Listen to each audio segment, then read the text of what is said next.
നമസ്കാരം.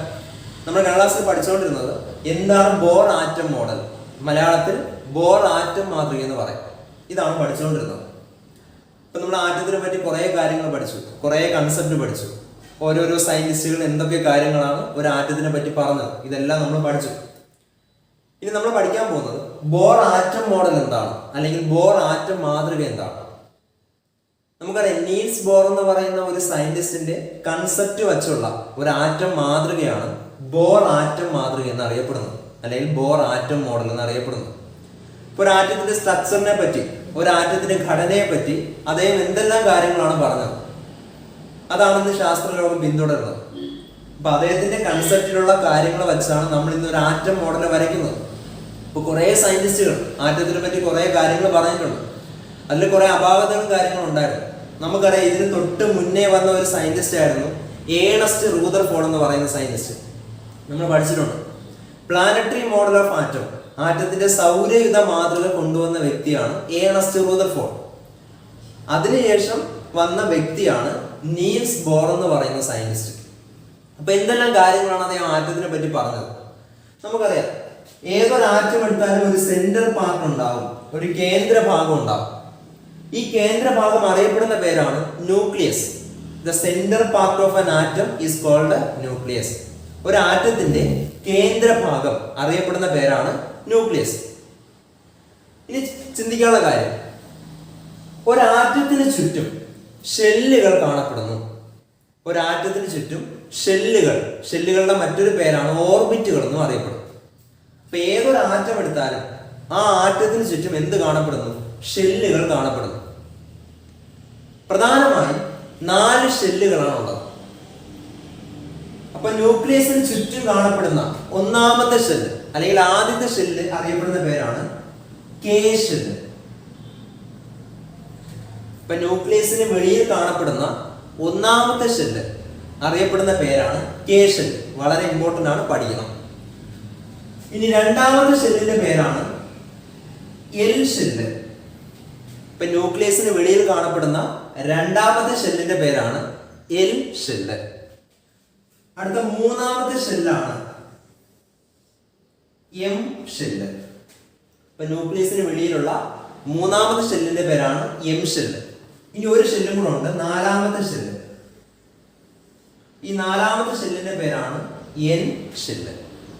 ഇങ്ങനെ പ്രധാനമായും 4 ഷെല്ലുകളാണ് നമുക്ക് പഠിക്കാനുള്ളത്. ഒരാറ്റം എടുത്തു കഴിഞ്ഞാൽ ഒരാറ്റത്തിന് ഒരു സെന്റർ പാർട്ട് ഉണ്ടാകും, ഒരു കേന്ദ്ര ഭാഗം ഉണ്ടാകും. ഈ സെന്റർ പാർട്ട് അറിയപ്പെടുന്ന പേരാണ് ന്യൂക്ലിയസ്. നമ്മൾ പഠിച്ചിട്ടുണ്ട്. ന്യൂക്ലിയസിന് ചുറ്റും എന്ത് കാണപ്പെടുന്നു? ഷെല്ലുകൾ കാണപ്പെടുന്നു.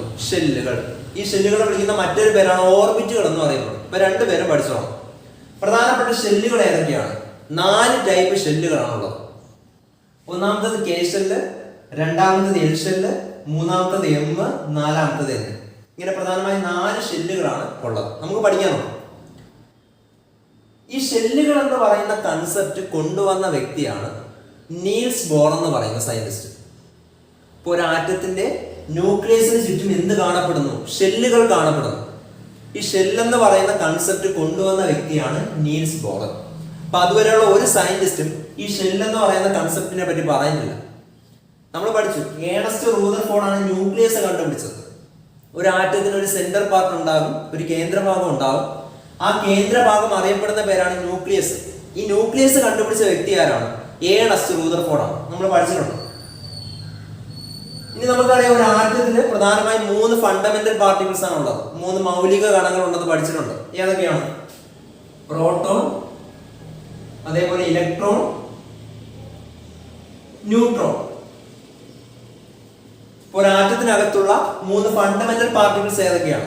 3 മൗലിക കണങ്ങൾ ഏതൊക്കെയാണ്? Proton, electron, neutron.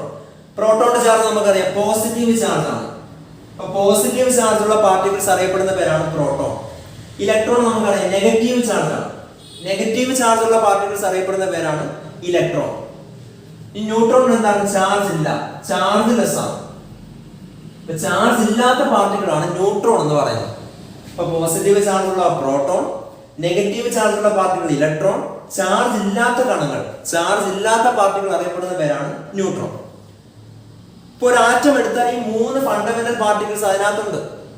ഒരു ആറ്റം എടുത്തു കഴിഞ്ഞാൽ പ്രോട്ടോൺ ഉണ്ടാവും, ഇലക്ട്രോൺ ഉണ്ടാവും, ന്യൂട്രോൺ ഉണ്ടാവും. അങ്ങനെയാണെങ്കിൽ ഏതൊക്കെ പൊസിഷനിലാണ് ഈ ഓരോ പാർട്ടിക്കിളിന്റെയും സ്ഥാനം? ഒരു ആറ്റത്തിനകത്ത് കാണപ്പെടുന്ന 3 പാർട്ടിക്കിൾസ് ആണ് പ്രോട്ടോൺ, ഇലക്ട്രോൺ, ന്യൂട്രോൺ. അങ്ങനെയാണെങ്കിൽ ഈ 3 പാർട്ടിക്കിളിന്റെയും സ്ഥാനം എവിടെയാണ്? ഈ 3 മൗലിക കണങ്ങളുടെയും സ്ഥാനം ആറ്റത്തിനകത്ത് എവിടെയാണ്? അതും കൂടെ പഠിക്കണം. നമുക്കറിയാം പ്രോട്ടോണും ന്യൂട്രോണും ന്യൂക്ലിയസിനകത്താണ് കാണപ്പെടുന്നത്. ഒരു ആറ്റത്തില് ന്യൂക്ലിയസിനകത്താണ് പ്രോട്ടോണും ന്യൂട്രോണും കാണപ്പെടുന്നത്. അപ്പൊ പൊസിഷൻ പഠിച്ചോളണം. ന്യൂക്ലിയസിനകത്താണ് പ്രോട്ടോണും അതേപോലെ ന്യൂട്രോണും കാണപ്പെടുന്നത്. അങ്ങനെയാണെങ്കിൽ ഇലക്ട്രോണുകളുടെ സ്ഥാനം എവിടെയാണ്? ഈ ഇലക്ട്രോൺ കാണപ്പെടുന്നത് ഷെല്ലുകളിലാണ്. അപ്പൊ നമുക്കറിയാം 4 ടൈപ്പ് ഷെല്ലുകളാണ് ഉള്ളത്, K, L, M, N. ഈ 4 ഷെല്ലുകളിലുമായിട്ടാണ് ഇലക്ട്രോണുകളുടെ സ്ഥാനം, ഇലക്ട്രോണുകൾ കാണപ്പെടുന്നത്. അപ്പൊ ഈ 3 പാർട്ടിക്കിൾസിന്റെ പൊസിഷൻ പഠിക്കണം. 3 മൗലിക കണങ്ങൾ ഒരു ആറ്റത്തിനകത്ത് എവിടെയാണ് കാണപ്പെടുന്നത്? ഓക്കെ, അപ്പൊ ന്യൂക്ലിയസിനകത്താണ് പ്രോട്ടോണും ന്യൂട്രോണും കാണപ്പെടുന്നത്. ഇതൊക്കെ മുന്നേ കാലത്തെ തന്നെ സയന്റിസ്റ്റുകൾ പറഞ്ഞിരുന്നു. ഇലക്ട്രോണുകൾ ന്യൂക്ലിയസിന് വെളിയിലാണെന്ന് പറഞ്ഞു. ആര് പറഞ്ഞു? ഏണസ്റ്റ് റൂദർഫോർഡ് പറഞ്ഞു ഇലക്ട്രോണുകൾ ന്യൂക്ലിയസിന് വെളിയിൽ എന്ത് ചെയ്യുന്നു? കറങ്ങിക്കൊണ്ടിരിക്കുന്നു, റിവോൾവ് ചെയ്യുന്നു എന്ന് പറഞ്ഞു. പക്ഷെ ഈ ഇലക്ട്രോണുകൾക്ക് കറങ്ങാൻ, ഇലക്ട്രോണുകൾക്ക് റിവോൾവ് ചെയ്യാൻ ഒരു നിശ്ചിത പാതയുണ്ട്, ഒരു നിശ്ചിത വഴിയുണ്ട് എന്ന് ആര് പറഞ്ഞില്ല? റൂദർഫോർഡ് പറഞ്ഞില്ല.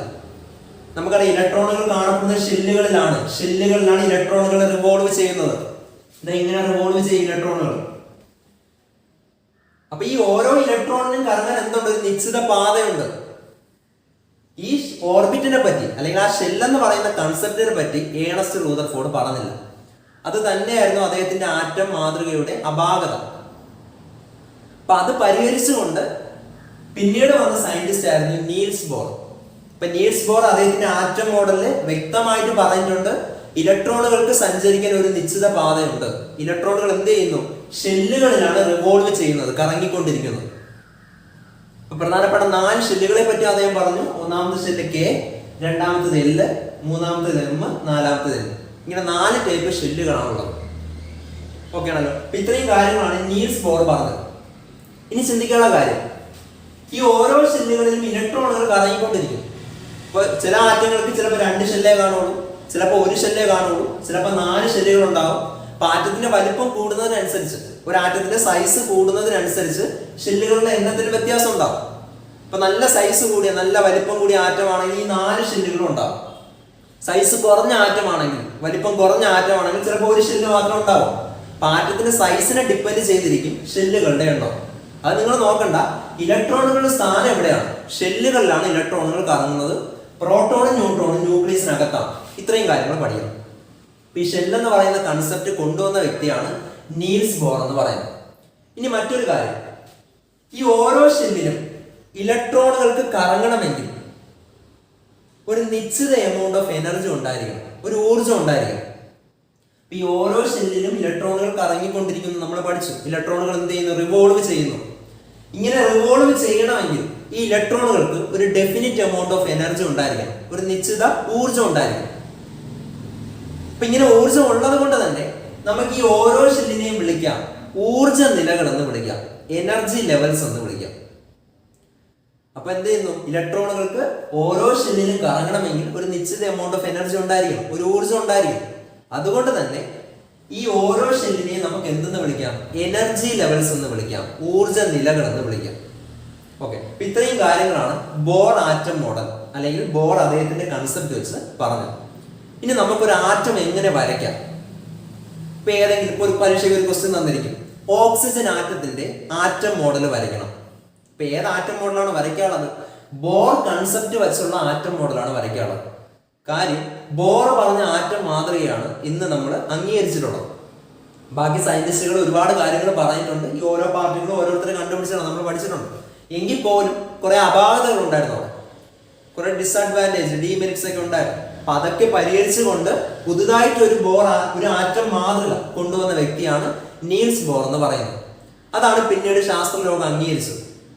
അപ്പൊ ഈ ബോർ പറഞ്ഞ കൺസെപ്റ്റ് വെച്ചാണ് നമ്മൾ എന്ത് ചെയ്യുന്നത്? ഒരു ആറ്റം മാതൃക, ഒരു ആറ്റം മോഡൽ വരയ്ക്കുന്നത്. അതെങ്ങനെയാണ്? അതാണ് നമ്മൾ ഇനി പഠിക്കാൻ പോകുന്നത്.